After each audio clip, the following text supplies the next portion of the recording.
A graça e a paz, meus irmãos. Nós vamos para a nossa última aula antes das férias. A gente está vendo sobre a história da teologia cristã. Na última aula nós falamos sobre a controvérsia em torno dos temas da Trindade, como que o conceito, a doutrina da Trindade, ela foi elaborada e como foi batido o martelo em relação a essa doutrina essencial na fé cristã. E hoje nós vamos ver sobre uma outra doutrina fundamental, essencial, que é a doutrina cristológica, né? Quando a gente fala das duas naturezas de Cristo, como falamos da união entre o humano e o divino, e nós vamos então abordar hoje sobre essa controvérsia cristológica. Quando nós estudamos essa controvérsia cristológica ocorrida no quinto século, a gente fica com a impressão de um déjà vu. Né? Para quem esteve presente na última aula ou que leu pelo menos o material, vai perceber que tem muitas familiaridades com a controvérsia trinitariana em relação à cristológica. Né? Parece que as coisas estão acontecendo tudo de novo, porque nós temos conflitos, novamente, vários conflitos, um pouco mais pesados no caso da controvérsia cristológica entre os teólogos. A gente vai ver novamente florescendo a disputa entre as duas principais cidades orientais do Império Romano, que é Antioquia e Alexandria. Como eu falei, são centros culturais, formaram muitos teólogos e essa disputa ela se tornou acirrada demais, ela ficou tenso, muitas vezes o clima ficou muito tenso, e a gente vai ver isso repetindo na controvérsia cristológica. E a gente vai ver também que foram necessários dois concílios, né? Assim como tiveram dois concílios para bater o martelo em relação à doutrina da Trindade. A gente teve o primeiro concílio em 325, na cidade de Nicéia, e a gente tem resolvido o conflito em 381, na cidade de Constantinopla. Em relação à cristologia, a gente vai ver a mesma coisa. Dois concílios ocorrem para poder resolver as questões ligadas a Cristo Jesus. Então, a gente vê muita familiaridade, né? Por isso que eu falei, dá a impressão que estamos diante de um déjà vu, estamos passando por um déjà vu. Mas vamos lá. Como eu disse, essas duas cidades, elas ali estão no centro da discussão. De um lado a gente tem Alexandria, né? Como eu falei, que tem uma abordagem alegórica em relação à sua hermenêutica, ela tem uma influência muito forte da filosofia grega. Alexandria ela está muito mais ligada às questões metafísicas, e do outro lado a gente tem Antioquia, já numa mentalidade um pouco mais pragmática em relação à influência jurídica de Roma. Ela está mais preocupada com as questões morais, né, com a conduta, com a praticidade. Então existem lá, não que elas estivessem, né, em Antioquia alheio, uma cidade alheia em relação à filosofia, eles conheciam, mas ali havia uma influência um pouco diferente. E isso trouxe, então, visões, ou pelo menos abordagens diferentes, e que houveram desdobramentos em relação às visões tanto da Trindade como da Cristologia, e aí essa discussão aumenta mais e mais. Nós vamos ver que chega numa situação até lamentável no século V, no quinto século. Mas Alexandria, ela tinha uma visão em relação a Jesus, ela elaborou uma doutrina, ficou conhecida como a palavra carne, né? A cristologia da palavra carne. E na perspectiva de Alexandria, a ideia envolvia uma humanidade passiva de Jesus, impessoal. Era como se o homem Jesus fosse apenas um veículo do divino. No concílio anterior, no ano 381, em Constantinopla, inclusive, Apolinário, que defendia essas ideias de uma maneira muito mais radical, foi condenado. Suas ideias foram condenadas porque ele chega a negar que Jesus tinha um intelecto e um centro de vontades.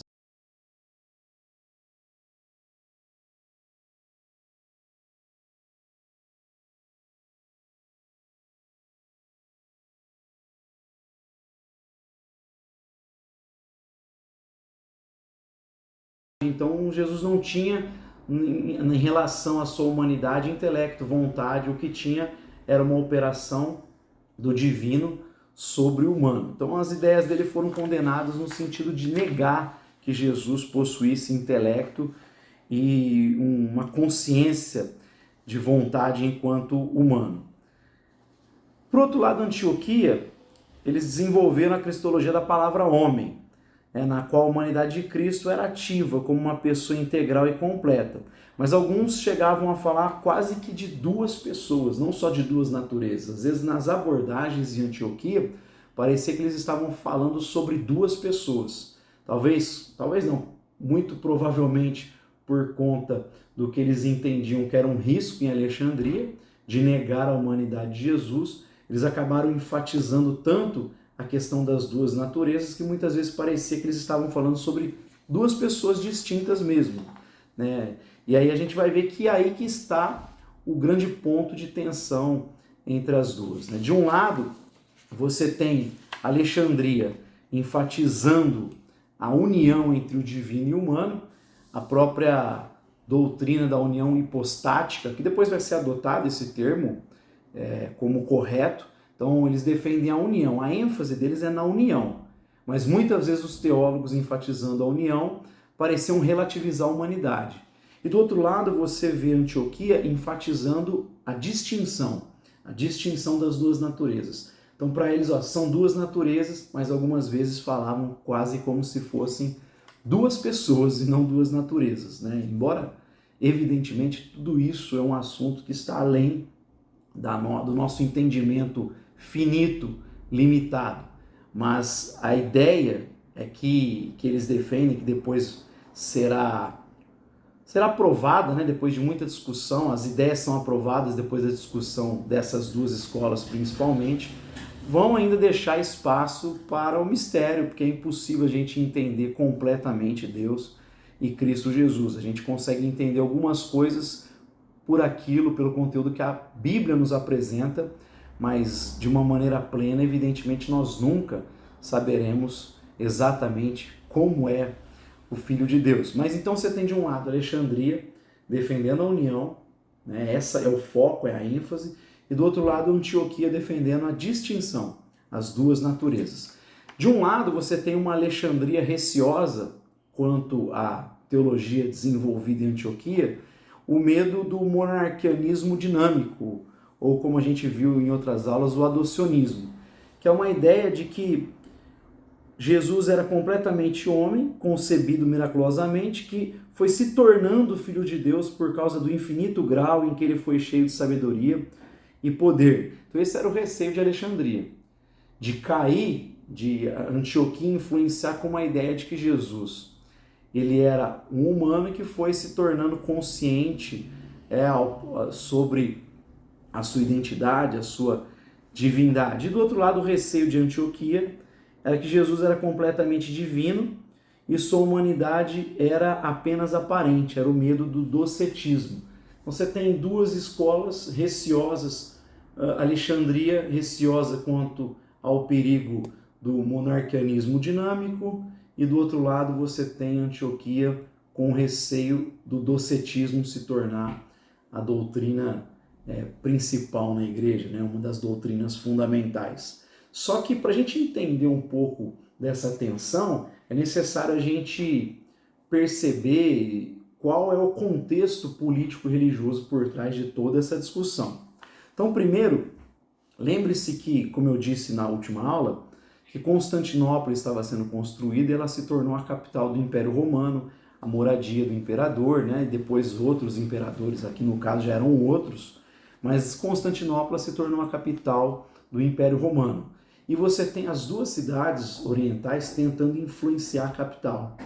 As duas cidades tentando enviar os seus teólogos para que eles ocupassem cargos importantes e elas pudessem influenciar ali a capital. Você tem um interesse, então, político ali, você tem um interesse de ocupação de cargos de influência da teologia da cidade. Então, há todo esse contexto ali. Você tem um histórico do concílio anterior, né, que aparentemente Antioquia sai vitoriosa, enquanto Alexandria sai derrotada, né? Você tem por conta das ideias de Apolinário serem condenadas, você tem ali o aumento dessa rivalidade, porque de um lado Alexandria é como se tivesse perdido e Antioquia saído vitoriosa. Então isso vai se tornando cada vez mais acirrado. Então essa rivalidade excessiva está no centro de tudo isso e um desejo de vingança por parte dos alexandrinos. Então, como um dos seus principais teólogos no passado teve as suas ideias condenadas no concílio de Constantinopla no ano 381, agora você tem eles ali totalmente ligados, esperando o primeiro escorregão da parte de um teólogo de Antioquia para eles revidarem, para eles terem a sua vingança e conseguirem refutar também as ideias de Antioquia, condenarem as ideias de Antioquia. A polêmica, então, que ocorreu, o que gerou, então, a possibilidade de Alexandria poder contestar Antioquia? Isso aconteceu por conta de um homem chamado Nestório. Nestório, ele era bispo em Antioquia e pouco depois ele acabou se tornando bispo em Constantinopla. Ele acabou se tornando bispo na capital ali do Império Romano. E quando ele assume, ele prega um sermão na manhã de Natal de 428, condenando o título de Maria como portadora de Deus ou mãe de Deus, a expressão Theotokos. Essa expressão grega que era muito utilizada nas liturgias orientais, fazendo referência a Maria como mãe de Deus ou principalmente portadora de Deus. Então, Nestório, ele nessa manhã de Natal, ele condena o título Theotokos. Mas quando ele condena, ele não está condenando em relação a Maria. A ideia dele, a intenção dele, era defender a divindade, ou principalmente as duas naturezas de Cristo Jesus. Pelo menos em intenção ele queria isso, mas ele acabou realmente defendendo algo que não é correto, algo que não é ortodoxo. Então a intenção era a defesa da distinção das naturezas, só que ele fez de um modo muito radical, Essa que foi a verdade. O modo como ele fez se tornou muito radical. E por quê? Quando ele diz que era errado dar o nome de Maria para mãe de Deus, ou portadora de Deus, ele está tentando fazer a distinção das naturezas. Lembra que eu falei que o risco era o medo de Antioquia era de incorrer, por conta da teologia de Alexandria, incorrer no docetismo, que Jesus era aparentemente humano. E aí ele está querendo defender tanto a divindade como a humanidade, e ele proíbe o título porque para ele não era correto chamar uma criança de 3 meses de idade, tão poucos meses, de Deus. É como se, e aí ele vai defender exatamente isso, por isso vai ser contestado, como se o homem, Jesus, mesmo sendo miraculosamente nascido, ele vai tomando compreensão da sua divindade, ele vai sendo como que inspirado pelo Filho de Deus. Então, ele tentando defender tanto a humanidade como defender a própria divindade de Jesus, porque por outro lado ele tenta dizer que não é Deus ainda, não era correto, porque dizer que Deus nasceu ocorreria uma mutação no próprio Deus. Então, para não ocorrer essa mutação, já que Deus é imutável, é perfeito, ele fala que era incorreto chamar Maria de Theotokos, chamar Maria de Theotokos, portadora de Deus, porque Deus não tem mudança nele. E aí, na verdade, ele está defendendo a teologia de Antioquia, mas de uma maneira radical, ele está defendendo. E aí a gente poderia dizer que nesse momento o pessoal de Alexandria levantou a plaquinha lá, eu avisei, Só digo uma coisa, a gente avisou, Eu já sabia que ia cair nisso aí, que uma hora defendendo essa distinção a todo momento, de uma maneira radical, e cairia nessa ideia de que o Filho de Deus fosse tomando proporção aos poucos, e isso é incorreto. E aí Cirilo vai condenar essas ideias, ele vai escrever uma série de cartas para Nestório, a fim de condenar aquelas ideias. Então Cirilo, ele era patriarca em Alexandria, começou a escrever para Nestório. Então a forma dele expressar a encarnação, a forma de Cirilo, era Deus o Logos não entrou em um homem, mas ele verdadeiramente tornou-se homem sem deixar de ser Deus. Então ele escreve ao bispo de Roma, falando das ideias de Nestório, E esse responde também para Cirilo e condena as ideias e recomenda que eles fizessem um concílio, né? Que ele fosse deposto do cargo. E aí o Cirilo usa essa carta como força para chamar, para persuadir o imperador para que ele chamasse um concílio. E o imperador, claro, Constantinopla, tinha simpatia por Nestório, mas como ele achava que Nestório poderia sair vitorioso ali, né, não ia acabar ocorrendo a destituição do cargo, ele acaba chamando então o concílio, e aí essas ideias vão ser debatidas e evidentemente vão ser condenadas posteriormente no concílio, que é o concílio de Éfeso, e esse é o terceiro concílio ecumênico da igreja, ocorreu no ano 431, esse concílio de Éfeso. Então Cirilo chega primeiro com os seus bispos ali, chegados, próximos, que defendiam as mesmas ideias. Só uma coisa interessante para ser dita em relação a Cirilo, quando ele está argumentando com o Nestório, ele dizia assim que o que Nestório defendia era muito similar ao que acontece com os profetas, que eram tomados pelo Espírito de Deus. Lembra, no Antigo Testamento, você vê o Espírito Santo de Deus sendo colocado sobre algum profeta, ele profetiza, realiza milagres, faz algumas coisas. Então ele falando, o que você está defendendo sobre Cristo Jesus é algo muito similar ao que a gente vê no Antigo Testamento sobre os profetas, sobre os apóstolos. Então Jesus não foi homem dessa forma. Ele teve uma humanidade total, mas para ele isso, quando houvesse a união entre o humano e o divino, prevalecia uma só natureza, que era a divina sobre o humano. Mas ele fala condenando aquelas ideias de Nestório, no sentido de que parecia muito mais com um profeta do que com a ideia bíblica. Então ele está condenando aquilo. Mais uma vez, no entanto, a visão em Alexandria era que depois da união se restava apenas uma natureza. Já Antioquia fala, não, são duas naturezas, mas essa distinção, né, essa tentativa de defender sempre a distinção fez com que Nestório chegasse a colocar uma ideia dessa, né, de que por mais que tenha sido miraculosamente o Filho de Deus, nasceu, mas não era divino ali, ainda criança, né, ele foi como se fosse tomando proporção. Ele chega inclusive a falar sobre o texto de Lucas, né, que Jesus foi crescendo em estatura, conhecimento e graça, como se ele fosse alcançando aí a ideia de quem ele era, o Espírito de Deus fosse soprando isso, o lado divino fosse formando isso. Então Cirilo vai condenar essas ideias. Em Éfeso, então, vamos lá para o concílio, ele chega no ano 431, chega primeiro no concílio lá com os seus bispos chegados aí, próximos dele, que defendiam as mesmas ideias. Eles esperam alguns dias, mas já que não tinha chegado ninguém, eles dão início. Nestório não está presente, eles dão início ao concílio sem a presença de Nestório. É lido no início do concílio de Éfeso o credo niceno, né, o niceno constantinopolitano, que tinha acontecido no ano 381.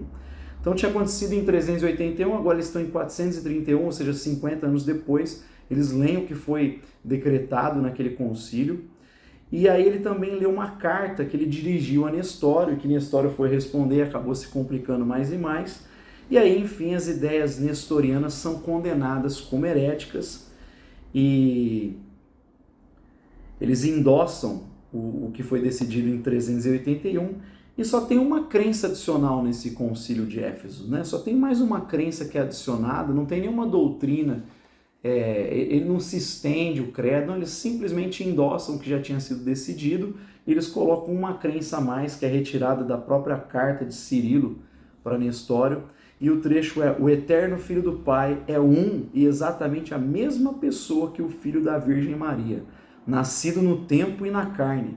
Por isso, ela pode ser chamada corretamente Mãe de Deus ou Portadora de Deus. Então, você, evangélico, às vezes fica preocupado quando ouve essa expressão, não há problema algum na utilização dessa expressão, Theotokos, né? Portadora de Deus, porque Maria foi portadora do divino mesmo, portadora de Deus.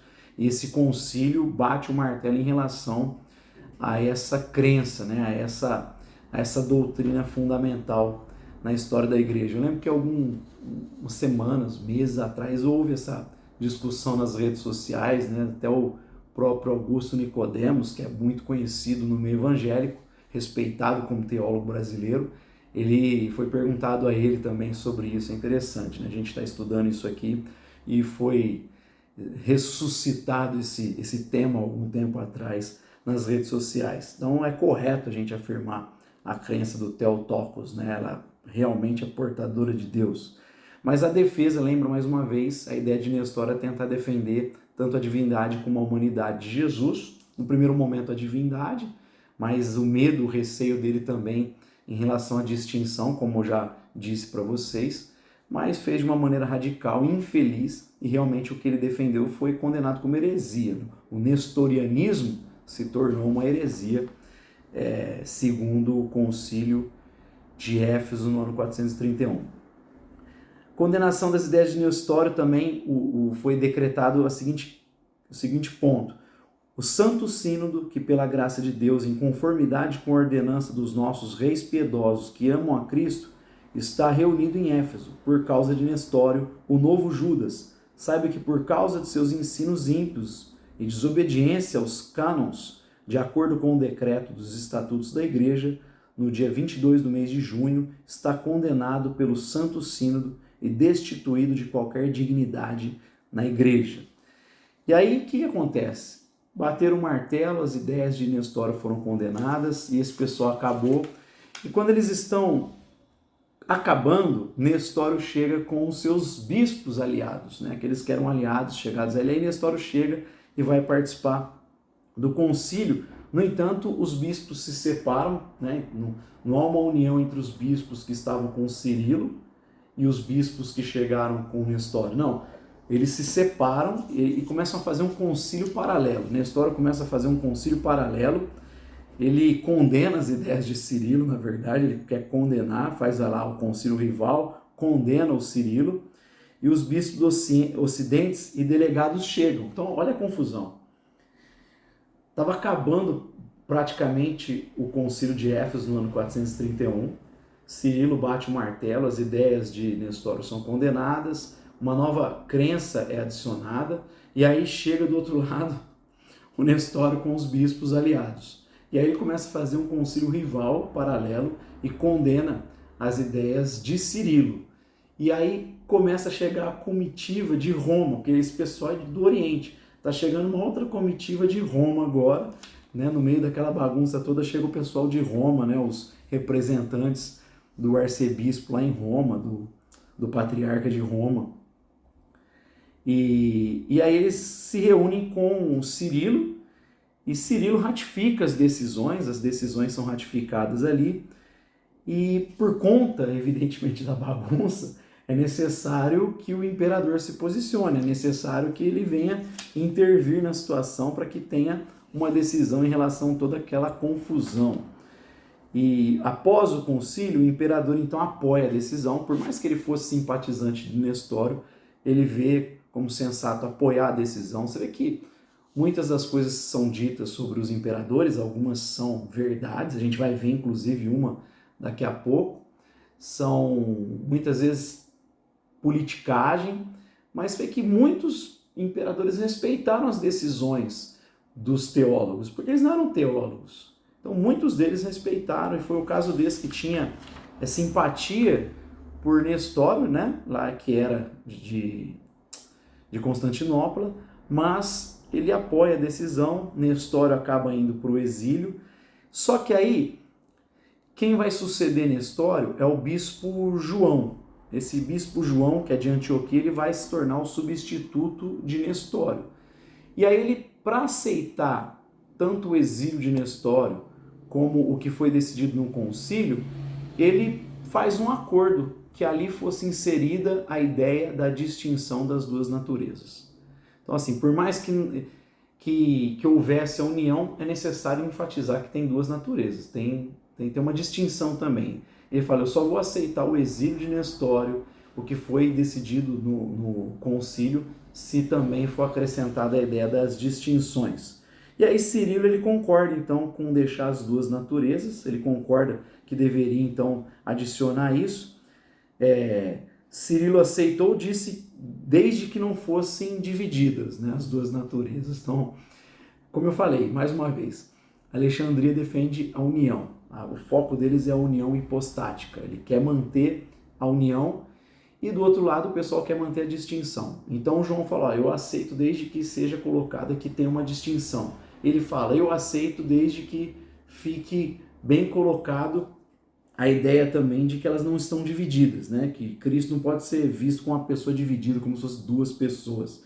E aí é o que isso vai ficar conhecido, esse acordo, como a fórmula de reunião que aconteceu no ano 433. Então, o patriarca de Constantinopla veio de Antioquia e o patriarca de Alexandria, eles têm esse acordo, por mais que tenha uma relutância, né? O próprio Cirilo não concordava, né? O histórico dele não concordava com essa ideia, mas ele acaba achando plausível aceitar e tem um acordo entre os dois, né? Do outro lado também tinha seus impedimentos, né? Os seus receios, mas tem esse acordo. Cirilo passa a ser inclusive visto como traidor por muita gente em Alexandria, mas pelo menos enquanto esses dois viveram, houve uma certa paz, houve uma relativa paz entre as duas cidades, as duas ideias ali foram aceitas, foram colocadas como doutrina, como dogmas, e aí pelo menos houve um certo período de paz enquanto esses homens estiveram vivos, né? Enquanto exerceram seus cargos, houve uma paz. Então, o que a fórmula de reunião decidiu? Ela anatematizou duas heresias ali. Então, de uma só vez, duas heresias se tornaram anátemas, né? Como aquela expressão que Paulo usa aos Gálatas, foram tratadas como malditas, como apartadas de Deus. Então, a primeira, o apolinarismo, né? E a outra, o nestorianismo. Então, Apolinário é o sujeito que defendeu e teve as ideias condenadas lá em Constantinopla, em 381, quando ele diz que Jesus não tinha intelecto, não tinha um centro de vontade. Então, essas ideias foram condenadas. E, por outro lado, o nestorianismo também foi condenado, essas ideias de Nestório, de que como que se o Filho de Deus fosse ganhando uma proporção, uma ideia de que ele era também o divino, né? Essas duas ideias foram condenadas, né? Os dois, lembra dos dois receios, tanto do docetismo como do monarquianismo dinâmico. Então essas duas ideias, tanto de Apolinário como de Nestório, foram condenadas. Não negar a alma racional de Cristo e também não dividir em duas pessoas. Então, essa é a ideia da fórmula de reunião. Nem negar a alma racional, né? Cristo é racional, foi o apolinarismo, e também não dividir em duas pessoas, que foi colocado ali como exigência por Cirilo, que foi o risco do nestorianismo. E houve esse período pacífico relativamente, né? Mas por outro lado, aquela expressão que a gente brinca, tudo certo, nada resolvido, porque se por um lado o concílio de Éfeso e a fórmula de reunião decidiram essas coisas e houve uma relativa paz, por outro, Alexandria estava ali olhando Cirilo como um pouco traíra da causa alexandrina, e muitos teólogos não acataram aquilo. Muita gente continuou afirmando que depois da união continua uma só natureza, né? E um fez isso de maneira aberta, que aí é o rumo para o próximo concílio, a gente entender o próximo concílio. Então esse contexto de pacifismo, ele muda de maneira brusca com um cidadão chamado Dióscoro, que foi sucessor de Cirilo. Então, enquanto Cirilo esteve vivo, houve relativa paz, mas esse contexto muda quando Dióscoro assume como arcebispo ali, como patriarca de Alexandria.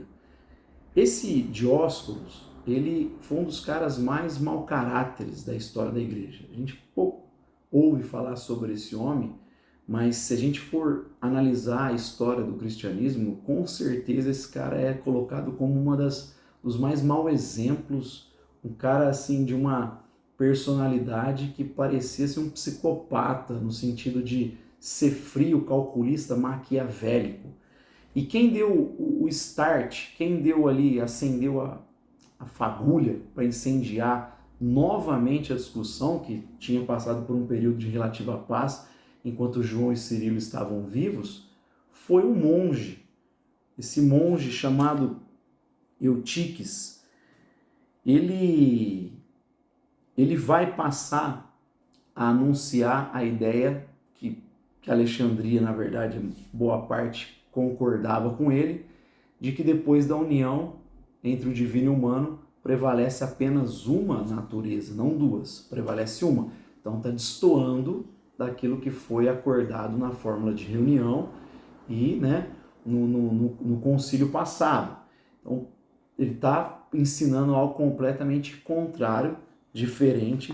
Esse monge era um ancião, Eutiques, né? Então ele começa a ensinar um negócio completamente diferente do que foi decretado na fórmula de reunião. Ele começa a pregar um negócio bem diferente. E aí o que o Dióscoro fez? E aí a gente vai começar a perceber por que a sua personalidade é maquiavélica.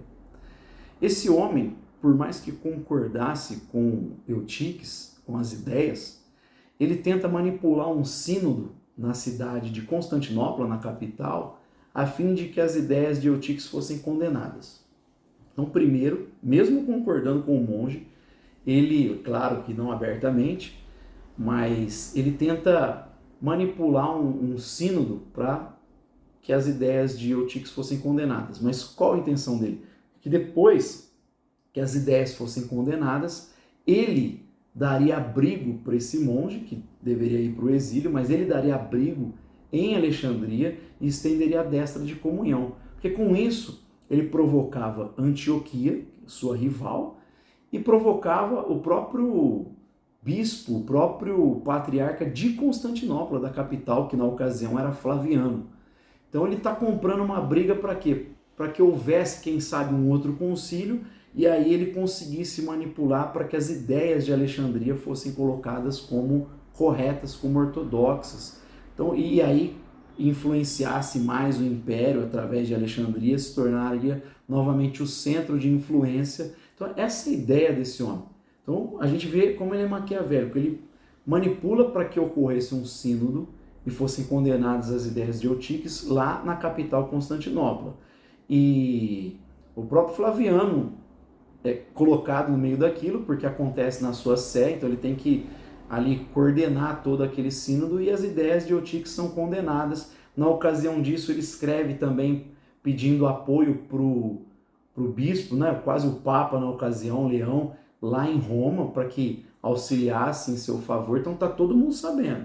De Roma está sabendo, né, faz, as ideias dele são condenadas. Mas aí com isso ele vai se preparando para um concílio que havia sido chamado em meio àquilo, que seria o concílio de Éfeso II, né, que discutiria sobre essas questões. E quando eles estão esperando, o Dióscoro aqui está se organizando, se preparando. Como? Colocando lá uma grana, comprando o imperador para o seu lado. Então, ele está usando o ouro de Alexandria para trazer o imperador para o seu lado, o imperador Teodósio para o seu lado. Então ele tem força política, ele está tentando influenciar, usar os seus para influenciar. Então ele quer chegar para esse concílio para conseguir fazer com que as ideias de Alexandria fossem colocadas como ortodoxia. Ele está manipulando tudo para acontecer de acordo com o que ele desejava, né? Com que as suas intenções. Ele está totalmente arquitetado de uma maneira bem maquiavélica para que as coisas acontecessem conforme ele planejou. Então ele trouxe o imperador para o seu lado antes do concílio, que foi em 449 em Éfeso. Era para ser um concílio ecumênico oficial em 449, seria o Éfeso II, o Éfeso II. E aí além dele fazer toda essa manipulação, esse jogo político, trazer o imperador para o seu lado, ele ainda leva um monte de bandido com ele. Ele usa da violência para fazer valer a sua vontade. Então, quando chega 449 em Éfeso, ele leva para a reunião vários monges egípcios armados. Quando ele entra na reunião, no concílio, ele já logo assume o controle do negócio, porque obviamente um monte de monge armado, ele toma o controle da reunião, então ele leva uma quadrilha com ele, de monge armado. Ele assume o controle do concílio, aprova a fórmula de Eutíquis, quer dizer, ele queria que fosse condenado, manipulou antes lá em Constantinopla, mas agora ele aprova todas as ideias desse monge ancião chamado Eutíquis. Teodoreto, que era, na ocasião, o patriarca de Antioquia, ele é condenado, as ideias dele são condenadas, coitado, estava lá para condenar o Eutíquis e acabou sendo condenado, né? E o cara ortodoxo, um cara correto, foi condenado, enviado para o exílio, quase foi morto, porque muitos ali presentes sugeriram que ele fosse queimado, inclusive, né? Que eles queimassem o Teodoreto lá de Antioquia. Você vê como a rivalidade alcançou uma proporção gigantesca. Assim, esse é um dos depoimentos, um dos momentos mais tristes da história da igreja. Alguns sugeriram então que o Teodoreto fosse queimado, não só as ideias condenadas, mas que ele fosse queimado, levado para a fogueira. E olha, o pior aconteceu com Flaviano de Constantinopla, que não era um rival. Ele foi, no meio daquela confusão, ele havia recebido uma carta de Leão, lá de Roma, e aí ele foi ler essa carta que condenava as ideias de Eutíquis. Ele começou a ler, e quando ele começou a ler essa carta, os monges foram para cima dele e o espancaram, mas espancaram Flaviano de uma maneira tão severa que ele não resistiu. Ele veio a falecer pouco depois. Então, olha o nível desse concílio que era para ter sido o concílio Éfeso II. Ele foi controlado por gente mau caráter, por bandido. As decisões foram feitas por meio da violência, da pressão. Um patriarca foi assassinado, o outro quase assassinado, mas enviado para o exílio, tratado como herético, né? Foi exilado. E por um tempo o docetismo, que era basicamente o que defendia esse Eutíquis, né? Porque tratava da natureza humana, né? Do lado humano como algo aparentemente humano, né? Não fosse totalmente humano. Então o docetismo acabou se tornando ortodoxia por um período na história da igreja. Por quê? Porque depois de tudo isso acontecer, o Leão de Roma ficou sabendo disso, ele não estava presente, ele havia enviado oficiais, representantes. Então, ao saber disso, ele começou a escrever cartas para o imperador Teodósio para que ele fizesse algo em relação a tudo aquilo, aquele absurdo. E o imperador se recusou, já que ele estava do lado agora de Dióscoro, né? Tinha sido comprado. Então ele estava do lado de Dióscoro, ele aprovou tudo aquilo que aconteceu. E esse concílio, que era para ter sido Éfeso II, no ano 449, na verdade ficou conhecido na história da igreja como o Sínodo dos Ladrões. Então toda vez que você ouvir falar do Sínodo dos Ladrões, é sobre esse episódio lamentável na história da igreja, onde Flaviano de Constantinopla, né, o patriarca de Constantinopla, foi assassinado praticamente, foi espancado, mas não sobreviveu. Pouco depois ele veio a óbito. Um cidadão que era ortodoxo de Antioquia foi tratado como herege, quase foi queimado, mas foi levado para o exílio, enviado para o exílio. E o docetismo se tornou uma doutrina oficial da igreja por um período. Se tornou por um momento a grande doutrina oficial da igreja. Então olha que coisa absurda, né? Como que esse episódio se tornou um dos mais tristes e lamentáveis da história da igreja. Agora, interessante é você pensar assim em quem fosse ortodoxo, como é que faz tendo poder político contrário, tendo todo o aparato religioso contra você. O que fazer? Uma heresia tratada como ortodoxia de maneira oficial. O que fazer? Mas como nós cremos, o Espírito Santo ele conduz a igreja. Por mais que houvessem homens que fizeram besteiras ao longo da igreja, ensinaram algumas besteiras, homens que foram mau caráteres ao longo da igreja, o Espírito Santo sempre conduziu a igreja. Imagina, a gente estudou sobre a Trindade, eu falei que Atanásio, em alguns momentos, praticamente lutou sozinho contra toda a igreja. E se não fosse a teimosia de Atanásio, a gente hoje teria uma visão do divino muito parecida com a visão que os testemunhas de Jeová têm. Mas graças à resistência e à santa obstinação de Atanásio, que a gente conseguiu ter a doutrina bíblica assegurada, a ortodoxia assegurada. Então, um homem sozinho basicamente lutou contra tudo aquilo, não sozinho, contou com ajuda, com apoio espiritual, inclusive de Santo Antão, lá um dos pais monges no deserto, e com apoio de outros homens, mas ele muito tempo lutou sozinho no centro ali urbano, na cidade, ele lutou contra aquilo. E por que conseguiu vencer? Porque o Espírito Santo conduz a igreja. E a gente vai ver de uma maneira evidente para quem tem fé essa condução do Espírito Santo. Porque o que aconteceu para que aquele momento de trevas terminasse foi um acidente, algo que inesperado. O imperador Teodósio, ele no dia 28 de julho de 450, olha, 28 de julho é meu aniversário, no dia 28 de julho de 450, ele estava andando com seu cavalo e aí acabou sendo arremessado longe e não sobreviveu. O cara que estava batendo o martelo e que estava assegurando e dando força política para aquelas ideias heréticas, que era o imperador, morreu em um acidente inesperado. E eu não sei você, mas eu vejo uma completa intervenção de Deus aqui, trazendo livramento para a igreja nesse dia 28 de julho de 450. Esse homem que, pelo jeito, não tinha nada no seu coração em relação à teologia, foi comprado, aceitou uma heresia, ele que era simpatizante de Antioquia, ele que era simpatizante, estava ali em Constantinopla, foi contra o Flaviano de Constantinopla, engoliu, aceitou a morte de Flaviano, aceitou Teodoreto ser tratado como herético porque foi comprado por Dióscoro. Esse homem que estava dando um aval para tudo aquilo foi andar de cavalo e simplesmente foi arremessado e morreu.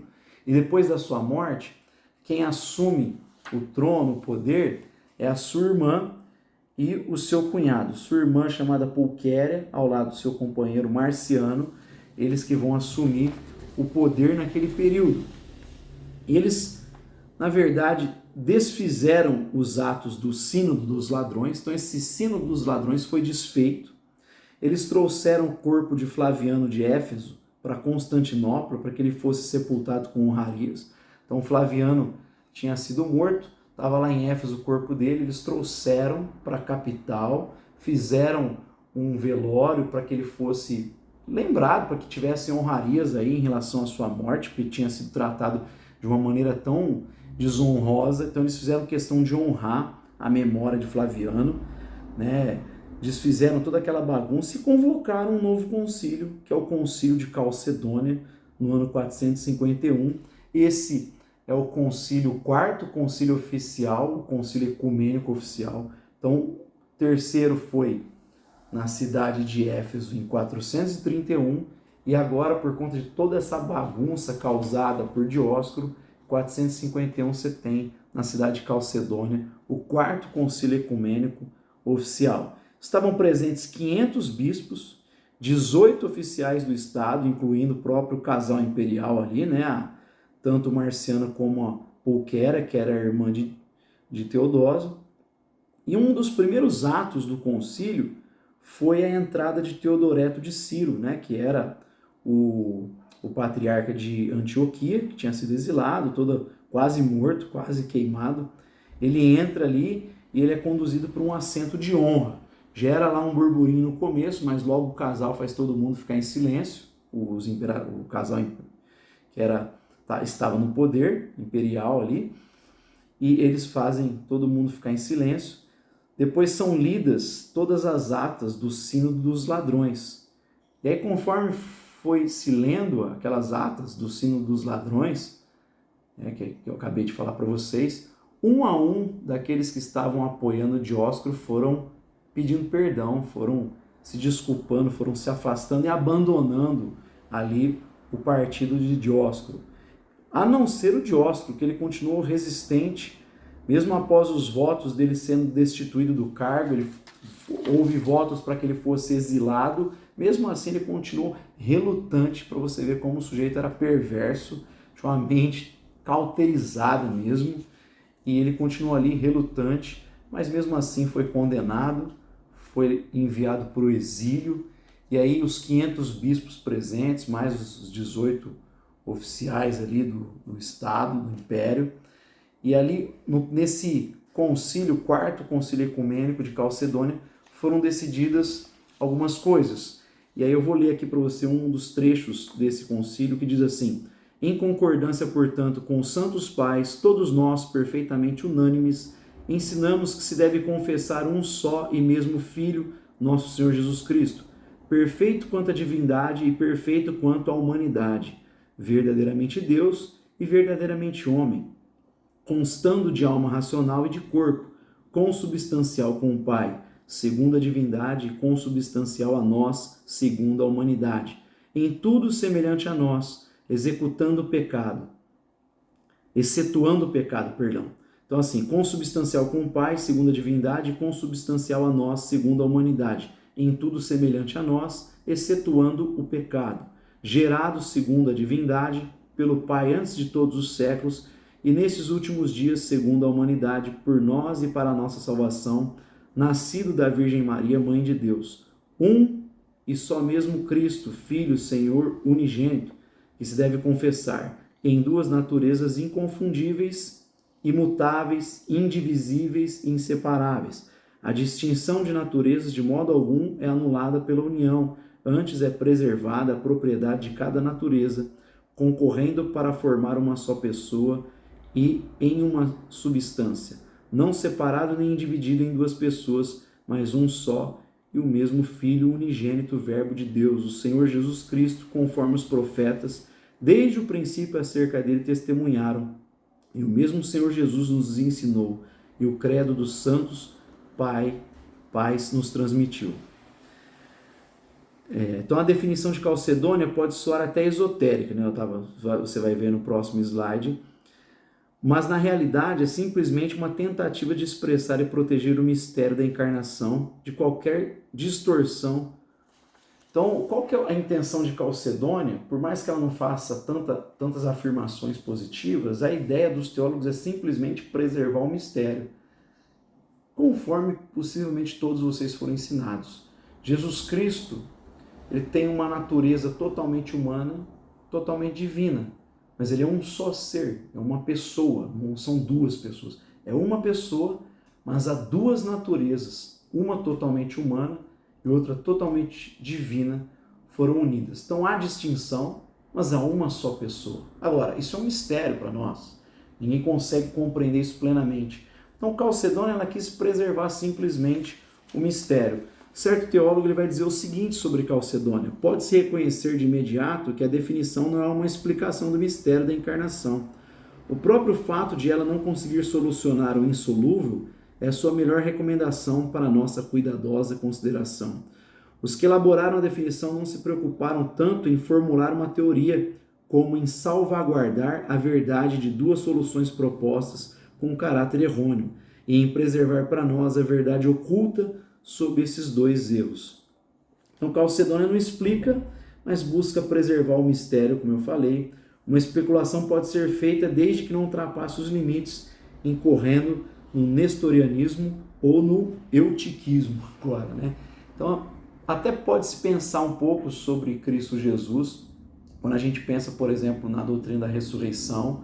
Jesus mesmo glorificado, ele está presente com os discípulos, ele entra numa sala fechada, ele come. Como é que será? Se ele é totalmente humano, ele vai continuar descansando na eternidade, vai dormir vai se alimentar? E nós, como será? Então, cabe alguns questionamentos ali, mas desde que não ultrapasse os limites estabelecidos por Calcedônia. Então, a essência da definição de Calcedônia é conhecida como sem confusão, sem mudança, sem divisão, sem separação. Então, não confunda as naturezas, né? Sem mudança, não se altera o divino, como lá Nestório, ao falar aquilo, o medo dele era de uma mudança, mas ele acaba caindo numa confusão. Então, sem confusão, sem mudança nas pessoas, de fato não há mudança, não há variação em Deus, mas também não há divisão e nem separação. É uma só pessoa e duas naturezas. 4 expressões limites do mistério da união hipostática, as duas naturezas plenas e completas de Cristo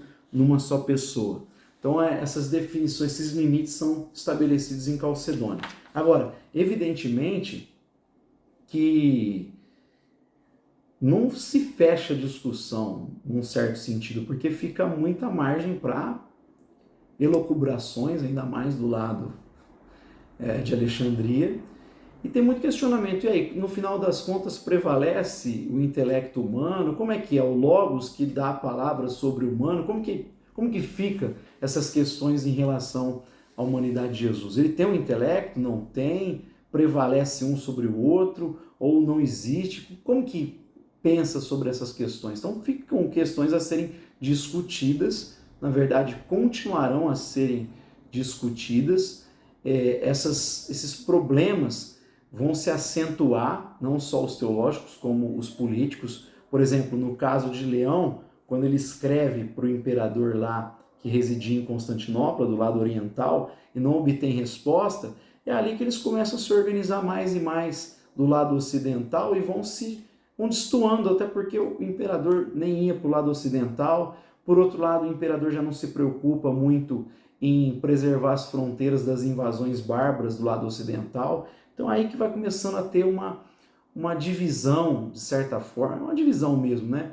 Eles vão se isolando e esse cisma vai aumentando também entre as duas cidades. Então, esse 4º concílio ecumênico de Calcedônia, ele é tratado ainda como oficial por protestantes. Então, você que é protestante, os 4 primeiros concílios ecumênicos são tratados como ortodoxos, são consentidos pelos protestantes na sua maior parte, em geral, e não pelos novos, né, evangélicos, mas pelos protestantes históricos. Eles tendem a concordar com o concílio de Calcedônia, que preserva o mistério.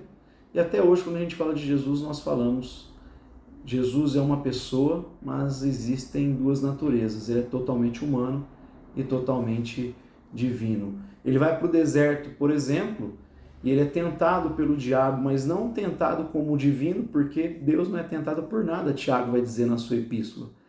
Mas ele é tentado como humano e vence como humano, mostrando para nós que nós seremos tentados, da mesma forma poderemos vencer, desde que venhamos a fazer prevalecer a vontade de Deus sobre as nossas vidas. Então a gente continua com o mistério e vale a pena, se você observa a ortodoxia, fechar com o concílio de Calcedônia.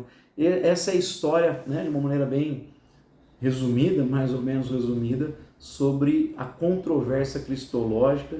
Espero que você tenha sido edificado, aumentado um pouquinho aí seu conhecimento sobre essa história importante da igreja, já que é uma doutrina oficial e essencial para a nossa fé. E que Deus te abençoe e a gente se vê só em agosto agora, né? Um abraço.